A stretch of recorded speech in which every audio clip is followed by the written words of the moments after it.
Hello everyone, this is a rare occasion, an actual Mario upload. My videos just take longer and longer and longer to make, but we're finally here, we got another one. Now we've played a couple of hacks on this channel that look like they might have been made by Little Timmy, but you know, I feel like they didn't Little Timmy it up enough, you know? I felt like Little Timmy could have had a bit more fun. So it sounds pretty simple, sounds like something that I could maybe do in a day, but no! Because if you put too many enemies, the game just crashes. But if you don't put enough enemies, it won't be interesting. Also, I think we're a bit fed up of playing stuff that only replaces World 1. So now the levels are different. We still have Super Bell Hill, but after Super Bell Hill, there'll be no more World 1 levels in this video. Ah, here we are. This is more like it. This is something Timmy would make.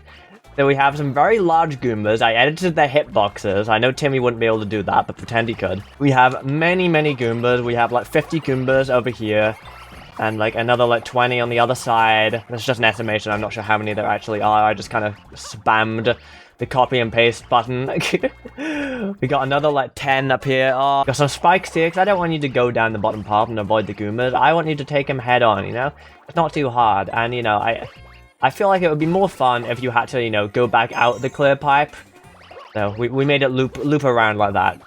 We have some lovely tall goombas over here. They're about 10 times taller. And there's yeah, more goombas here. Chilling out, having a good day. The goal's been moved up into the clouds there. We'll be getting to why that is in a little bit. First of all, we're just gonna catch this bunny rabbit. He's twice as fast, so we might have to use finger strats. Oh god. Oh, there we go. There's the second green star. Watch out for the Goomba horde over here. There's so many that they're like on top of each other. The game doesn't know what to do about it. Gonna come out of the clear pipe. Oh, this might be a mistake. No, it's fine. It's fine. It's fine. We're out of the clear pipe and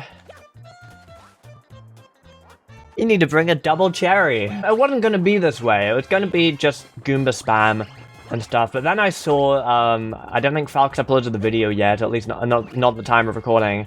But I saw that Falk played another hack, and that it was the harder 3D world that we played a while ago.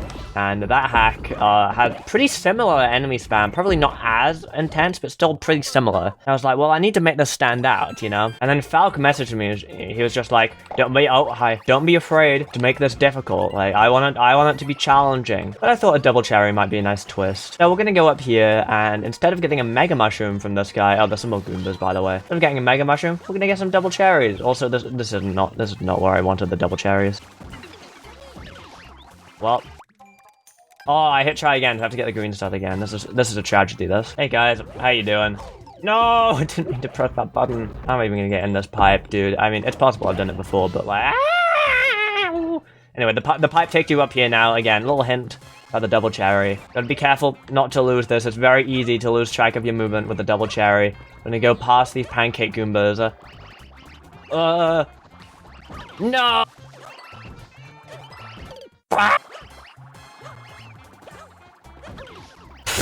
Dude, I can't believe I'm actually stuck on the first level. I'm sorry, Falk. I'm not sorry. I'm not sorry because you keep skipping through the text on my Google Translate hack and you won't even check out all of Bowser's Fury. Took me ages to make that. We got this. We got this. Easy. Easy. No. Please.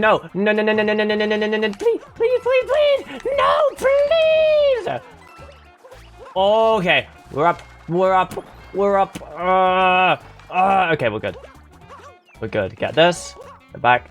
No. Cool. Thank you very much for your insight. No! Also, careful not to fall through the floor here. It's alright. Sometimes it falls really fast and it lets you fall through the floor, but it looks like Mario's okay today. For whatever reason. I climb up this tree. Try not to kill Mario here. There we go. Now, as I said, there are no more levels from World 1 in this hack, so I'm really looking forward to seeing Falk or whoever ended up playing this play through, and I'm looking forward to their surprise when Quadruple Cave didn't pop up here. And I'm looking forward to the suspense of them finding out what level will come next every time. So 1-2 is now Switchboard Falls, and we have plenty of antics going on in this level. First of all, this lad. You can dodge him, but they're not going to dodge him first try. I refuse to believe it. And we have these guys that I forgot the name of. I tried to tile them out, like I tried to space them out so they're like tiled properly. We also have some giant sting bees that didn't have changed hitboxes. I could have changed the hitboxes, but I didn't. Next up, we need to try and get to that block in the middle. Because, I mean, otherwise we have to get through that horde of fuzzlers, which no thank you. So let's get that switch in the middle. Just gonna come on down, and the track actually ends off a bit sooner here, forcing you to jump. Now, here's the first green star. Pretty standard. We're just gonna fall down, follow those coins. Nothing could possibly go wrong, except it can go wrong, and it will. There's lava down there. Hopefully Falcon won't fall in the lava. I feel like he wouldn't fall for that. Such a simple trap. He'll know since I moved the green star up. He'll think about it. He'll have realized. Anyway, moving along, I have a slightly smaller switchboard here. These are just on 0.5. The second green star is hidden behind the waterfall here, and these ones are actually bigger, giving you more space. And can't imagine what about this level would require more space on the switchboard. So for this part, what we need to do is we just need to let them come out, and then hit the switch again so they fall off, and keep doing that. We just need to keep baiting them off the edge. I feel pretty safe going for the next one now. Now we're gonna go for the next batch. There's a few more of them here. Again, when I feel like I've made enough progress that it's not gonna be too hard to beat, we're gonna come on through, hit the block, and now we need to get the next green star. I'm gonna go on the very, very edge of here so we can avoid all of these lads right here.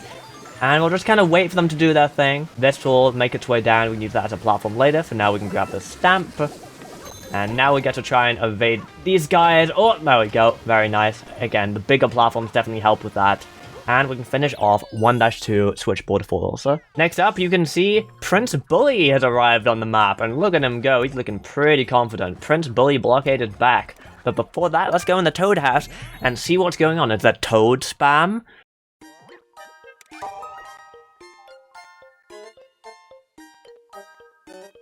So for this fight, we just need to kill one Prince Bully, and there's a bunch of regular bullies around as well. So we can pick which one we want to kill. I'll go for the red one since he's already pretty close to a clear pipe. Oh god. The problem is with Prince Bully, if you're too slow to hit him, he can just get back up again. So I'm going to try and use finger strats since he's not affected by the collision of the bullies. The bullies are affected by the collision of the bullies, but Prince Bully isn't. Oh god, missed him. God damn it. This isn't too bad. I had to nerf this a lot. Previously, there were more bullies, but I found it was just too hard to hit them. There were also just more Prince bullies, but again, I found it too hard to really single out one of them. And I don't want any of these to be a grind for whoever plays them. So we beat Prince Bully. Get him out of here. Oh dear. Gotta love a little bit of bug fixing. I'm thinking it doesn't like it being a blue Prince Bully. If this doesn't work, maybe it can somehow detect that we haven't beaten both of the bullies, and that's not gonna... I don't know. Okay, so we beat the level. Why? Okay, maybe if it detects it as a regular level. I don't know why it didn't work if you put it as Prince Bully. Maybe it's just really confused. What? I'm thinking maybe it didn't like this infinite time, so I got rid of the infinite time. I hope this isn't it, because like one of my levels literally like relies on the infinite time. There is so much BS in it. Oh my god, it was. Oh boy, okay. That might cause problems later on. We'll see, I guess. Now, Rainbow Road isn't particularly exciting. There was a lot of crashing that was going on when I wanted to change stuff, but this was like the third level replacement, but by this point, like, I had like swapped out different levels that were crashing so many times. By this point, I was just like, screw it. I don't care if it didn't work properly. We'll give Falk or whoever ends up playing it as well an easy time. There is a bonus area. I don't have a cat suit, and to be honest, I'm too pissed off to get one right now after that Prince Bully nonsense. Now, for some reason, the game would just keep crashing anytime I added like any more of these guys or any more of the skip squeaks. So I didn't really add any more. I just kind of, you know, made him large. Filling him in. Almost done filling in Zelda. We'll be able to see him in his 8-bit glory. Have you guys seen the meme where it's like, no, they won't let us play as Zelda in Breath of the Wild 2. Like, it's funny because you play as him by default. Like the Mario and Smash thing. That's a funny meme. I like that meme. Ah! Alright, now we have a choice. We can either go to this ghost house level or this level. Oh boy. Let's start with the ghost house. 1-4, a beam in the dark. I think people generally agree that this is the hardest ghost house stage. And I felt like this would be the best one to maybe spam boos in, you know, out of all the levels we could spam boos in. I thought it would be this one. So, for every boo that shows up, there are now 16 boos. For the most part. There's some exceptions to the rule. But for this starting section at least, for every boo, there are now 16 boos. Like, there's some extra peepers here. I didn't really worry about the peepers too much because they're stuck to a rail and I couldn't be bothered to fiddle with the rail. It isn't meant to be a high effort hack, it just turned into one. Because the stages kept crashing. I was meant to finish this in a day. Now, for every dry bones, there are 10. So that means there's 30 in total in here. Might have accidentally added some extras, but you know, there we go. Simple first second, we're gonna grab ourselves a light box and head over to the mystery house. And the mystery house, or the mystery box, has been nerfed a few times, unfortunately, because I overestimated the power of the light beam. I really thought the light beam would just get anything in its path, but it really only seems to want to hit about like 8 things at a time. This used to have pretty much the whole room filled with boos. I mean, now it seems to be working. It just didn't seem to like it when there were too many boos, I guess. People don't want to be grinding on this level, especially. The goal of enemy spam isn't necessarily to be hard, it's just to spam loads of enemies, you know? The dry bones just aren't affected by the light box at all, which makes it even more terrifying to deal with. But you can, for the most part, just jump on their heads. Just gotta be careful not to run out of dry bones and fall into the void. Make it, oh god.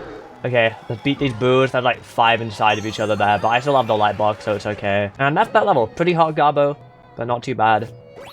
Really the worst one to be in the first 2 levels so far. And honestly, the next level isn't too bad either. None of these are really that bad, to be honest, other than the castle. The castle is where it gets rough. I didn't really want to make something that will get people stuck and have to grind for like 3 hours, because like, if I'm gonna make people grind for 3 hours, I want it to be on something I put effort into. But next we're going to Broken Blue Bully Belt. This is the World Mushroom version, and here we go. And I'm pretty light on the enemies here, but we do have these guys. There's 10 of them, just hanging out. Wow, I'm so good at this game. These guys are definitely the star of the show at the beginning. They're probably the highlight of the level. Of course, we do have some dry bones chilling out as well, about 20 over here. But we also have these guys. Just kind of keep on coming. There's so many that the game's lagging. It cannot handle that many particles. And also, there's a couple more spike bars now. I wouldn't advise trying to platform across those. I don't think you'll be able to dodge them for some strange reason. And there are so many that no more would spawn, so I just put 1 there, you know. And then Toad. Just Toad. Okay, so we have the castle coming up. We can afford to go in, but first of all, let's do it. Mystery House Melee. 1- mystery box. So this one is 5 rooms of enemies. That's not too bad. Again, I need to be beatable in 10 seconds, and I have the Tanuki suit, so you bet I'm going to abuse that, but I designed it around it being possible to beat in 10 seconds without power-ups. Although I kind of screwed myself. Okay, so this one, you just need to keep on ground pounding until all of them have run under you. Watch out. Sometimes they do that. It can be harsh. It's surprising. These guys are durable. And next we have a million Koopas to hit. Just gotta kind of, again, just keep ground pounding, let the shells do their thing. And try not to die to them. There we go. Got them. Next we have the cat goombas, and they're on a rail, so spamming them wouldn't really do a lot, so we added some Prince Bullies. They're just, again, just chilling out together. You don't have to beat the Prince Bullies, and they don't go away for any reason. Next up we have Conch Jaws. These are a piece of cake if you use the cat suit you just got. I could have taken out the cat suit, but then it would be too hard. And then finally we have some Fire Bros. Not too many, they honestly take themselves out. It's funny though. Yeah, the point of enemy spam isn't necessarily to make it harder. That is usually why people do enemy spam, but it didn't work, so. So originally I was gonna make the castle Champions Road, you know, haha, end level Champions Road. But then I thought, you know what, I have a better idea. I know what would make a much better castle than Champions Road. So I think it's only fair that we give infinite time for this one. Got a couple of bonus power-ups in case Falk ends up needing them. Let's go through one by one and discuss the changes. That was the middle one.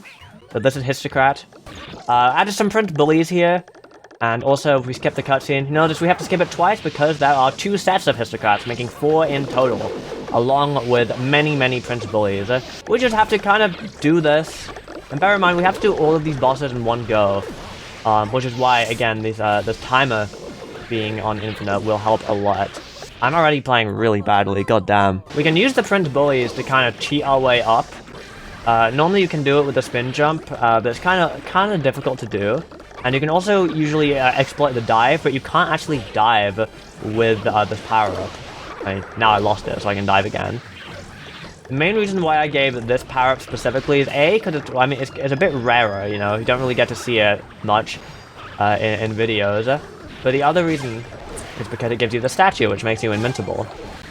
And I feel like maybe that can be helpful in some circumstances. But now we need to take out these 2 pink Hisstocrats. We only need to take out 1 set, but I advise taking out both sets, because these fireballs can actually hit you anywhere on the stage. The way they fall is they fall around where Mario is. So even if Mario is in another boss arena, the fireballs will still come and hit him, and we don't want that. Next, we're gonna go to what I think is the second hardest, which is Boom Boom. Here he is, and there he is again.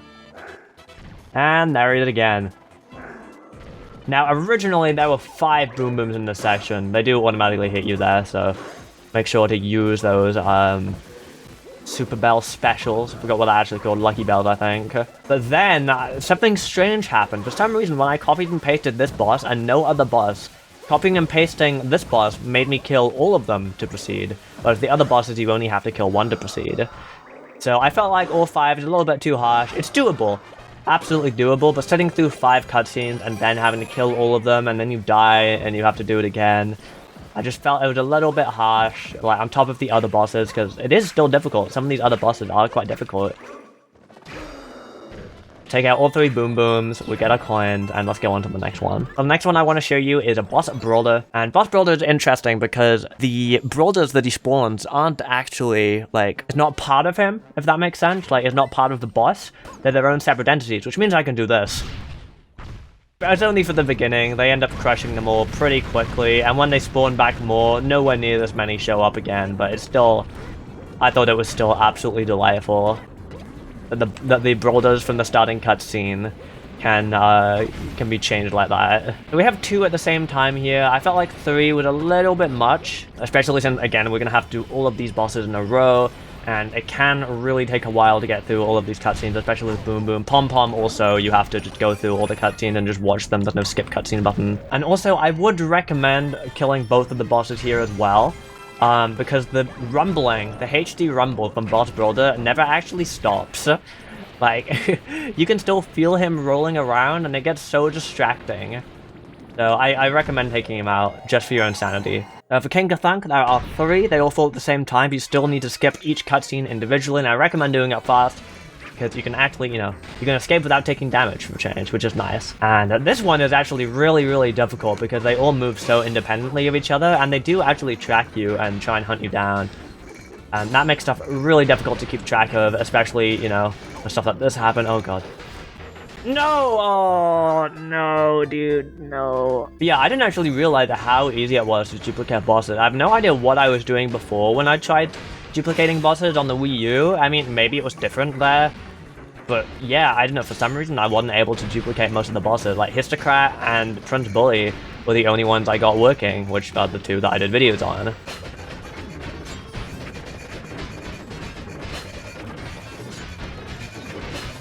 There's got to be this one. Yeah, there we go. Got him. And the final one we have is Pom Pom. Pom Pom's probably the easiest one. Either Pom Pom or Boss Brolder are probably the easiest ones to deal with. Of course, they do start attacking us right away, but they only start damaging us once the cutscenes are done. We have 5 Pom Poms. I was going to do more, but I felt like any more in the cutscene would go on for way too long. So just 5 Pom Pom cutscenes to watch, and they all kind of go to the same place over and over. I think they're all attached to the same rail. So, oh god, please, please, please, I don't want to fail this. This would be so embarrassing. But honestly, the best strategy for this is just run around, keep jumping, and if you see someone holding a red ninja star or a pink ninja star, just kind of go for them. And eventually you'll hit the same one 3 times. It starts getting really confusing when they're all going in different locations because you've hit them a different amount of times. There we are, already took one of them out. I didn't even notice I hit them. Took 2 of them out, apparently. Let's go. Warp block activated. Okay, I'll see you when I get the rest of the bosses. Rude. Why? I still hear Pom Pom throwing boomerangs. Rude! Oh, I actually got to survive. If you skip the cutscene fast enough, you can survive, but not aware. But obviously, it does take a while to medley all of these guys. You know, because they're so... Oh, god. No, I'm keeping the rumble, dude. Screw it. It takes a while to medley all of these guys. So I feel like it would be a bit mean to make them do frickin' what's his name? Boss Blob as well. Oh well, here's a checkpoint. You still have to do him. There are 2 Boss Blobs. I tested it with 3, and I was able to beat it with 3, but it just felt so random. So I feel like let's just give him 2. He's already done a lot of work, and I'm sure he can take out 2. And if not, there's a checkpoint. right here. In fact, let me make sure it works. Now we just have to beat 2 boss blobs at the same time. But again, we don't need to actually beat one of them, but it is really annoying with all the shockwaves going around and stuff like that. We do have the double cherries to help, but honestly, I don't really find that the double cherries help that much because you don't get a damage boost after like getting hit with one. Maybe I should go back to having 3. I'm not sure. I don't know. That wasn't too bad. I only took damage 1 time. Oh god, excuse me. I'm not okay. Hang on. Okay, I take it back. I've taken damage a few times now. Stop! I need this. I need to use it. Alright, stop. Oh yeah, that's all 3 green stars. And that's going to be the end of this level. There's the Sprixie waiting for us at the goal, and that should be the end of the world. Now, I don't know if it's actually going to count as, you know, completing the world. The other one with Infinite Time, of course, it didn't actually count as me beating it. Whatever, I mean, that's a good way of preventing them from going to World 2, either way, and it's the last level, so I don't really care if the world map progresses. No, it doesn't count. That's fine. Oh, you know what I need to do? I need to remove the stamp from levels that don't have it. Because this level doesn't have a stamp, and this level doesn't have a stamp, so I need to get that off the world map icon.